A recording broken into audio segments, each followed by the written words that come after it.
Hey hello guys, welcome back. After a long time நம்ம இந்த வீடியோவில் உங்களை சந்திக்கிறதுல ரொம்பவே மகிழ்ச்சி.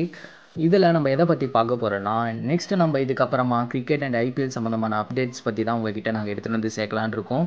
அது உங்களுக்கு வந்து சேர்கிறதுக்கு நீங்கள் எங்கள் சேனலை மறக்காமல் சப்ஸ்கிரைப் பண்ணி பெல் ஐக்கானை ஆலில் போட்டுக்கோங்க. அப்போ தான் நாங்கள் போடுற வீடியோ உங்களுக்கு நோட்டிஃபிகேஷன் உள்ள வந்து சேரும். வாங்க வீடியோக்குள்ளே போகலாம். நம்ம இந்த வீடியோவில் எதை பற்றி பார்க்க போகிறோன்னா, ஐபிஎல் ஆக்ஷன் வந்து நெக்ஸ்ட் டிசம்பரில் இப்போது வரப்போகுது.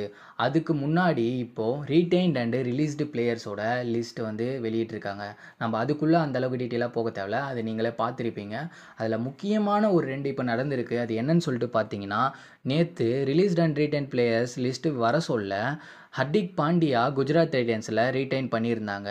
அதுக்கப்புறமா நைட்டு ஒரு டாக் போயிட்டு இருந்தது. அது என்னன்னு சொல்லிட்டு பார்த்தீங்கன்னா, மும்பை இந்தியன்ஸ் வந்து ட்ரேட் பண்ணிட்டாங்க, குஜராத்லேருந்து இவர் ஹர்திக் பாண்டியாவை ட்ரேட் பண்ணிட்டாங்க அப்படின்ற மாதிரி ஒரு டாக் போயிட்டு இருந்தது. பட் அது வந்து ரூமர்ஸாக தான் எல்லாருமே பார்த்தாங்க.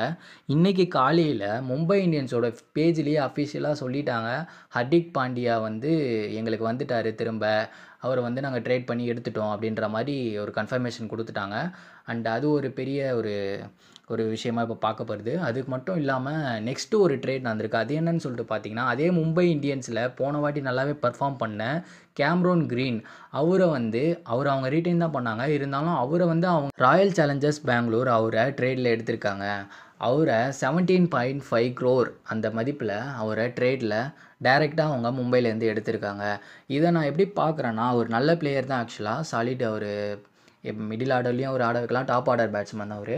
இருந்தாலுமே ராயல் சேலஞ்சர்ஸ் பெங்களூர் இவருக்கு இந்த அளவுக்கு ஒரு தொகையை கொடுத்து அவருக்கு போனதை வந்து நான் அந்தளவுக்கு இது ஒரு லாஸாக தான் பார்க்குறேன். அவரை மேபி அவரை ஆக்ஷன்லேயே ட்ரை பண்ணியிருக்கலாம் அவர் எடுக்கிறதுக்கு. அங்கே எடுக்க முடியாதுன்னு அவங்க டைரெக்டாக ட்ரேட் பண்ணிட்டாங்கன்ற மாதிரி எனக்கு தோணுது. அது மட்டும் இல்லாமல் அவங்க விட்டுருக்கிறதும் பார்த்திங்கன்னா, ஒரு நல்ல பிளேயர்ஸ் லைக் அசரங்கா, ஜாஸ் ஹேசல்வுட், பிரேஸ்வெல் போன வாட்டி நல்லாவே பண்ணார். அவரை விட்டுருக்காங்க. ஸோ இதுலேருந்து என்ன தெரியுதுன்னா, ஒரு நல்ல மிடில் ஆர்டர் பேட்ஸ்மேனையும் அவங்க தேடுறாங்க. அது மட்டும் இல்லாமல் அவங்க ஒரு ஆல்ரவுண்டர் அண்டு பவுலர்ஸையும் அவங்க லுக்கிங் ஃபார்வர்ட் அப்படின்ற மாதிரி தெரியுது. ஸோ அது என்னன்னு சொல்லிட்டு நம்ம நெக்ஸ்ட் டீட்டெயிலாக பார்க்கலாம்.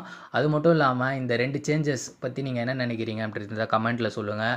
அது மட்டுமே இல்லாமல் ஹர்திக் பாண்டியா ஒரு பெரிய லாஸாக இருப்பார் குஜராத் டைட்டன்ஸ்க்கு. இது எப்படி அவங்க ஒத்துக்கிட்டாங்கன்றது சத்தியமாகவே தெரியல. ஏன்னா அவர் ஒரு கேப்டனாக ஒரு நல்லாவே டீமை வழி நடத்திட்டு இருந்தார். அது மட்டும் இல்லாமல் ஒரு டைம் வந்து சாம்பியன்ஸாக டீம் ஆக்குனார். அண்ட் போன வாட்டி ஃபைனல் வரைக்குமே கூப்பிட்டு போயிட்டு ஜஸ்ட் மிஸ்ஸில் மேட்ச் அவங்க தோத்தாங்க. 2 மேட்ச்லையுமே ஹர்திக் பாண்டியாவோட பங்கு ரொம்பவே பெருசாக இருந்திருக்கு. எப்படி அவரை விடுறதுக்கு அவங்க எப்படி நினச்சாங்கன்னு சொல்லிட்டு எனக்கு ஒன்றுமே புரியலை.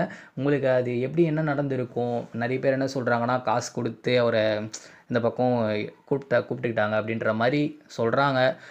அம்பானி வந்து அவரோட பவர் யூஸ் பண்ணிட்டார் அப்படின்ற மாதிரிலாம் சொல்கிறாங்க. நீங்கள் அது என்ன நினைக்கிறீங்க அப்படின்றத கமெண்ட்டில் சொல்லுங்கள். அதே மாதிரி கேம்ரோன் கிரீனை வந்து பெங்களூர் வந்து இவ்வளோ காசு கொடுத்து எடுத்தது வந்து கரெக்டாக அப்படின்ற மாதிரி நீங்கள் சொல்லுங்கள். அண்டு தேங்க்யூ ஃபார் வாட்சிங். Keep supporting us. இது மாதிரியான நிறைய ஐபிஎல்லோட உங்களுக்கு அப்டேட்ஸ் உடனுக்குடன் வர்றதுக்கு எங்கள் சேனலை சப்ஸ்கிரைப் பண்ணிக்கோங்க. உங்களை நெக்ஸ்ட் வீடியோவில் சந்திக்கிறேன். Until then, bye by.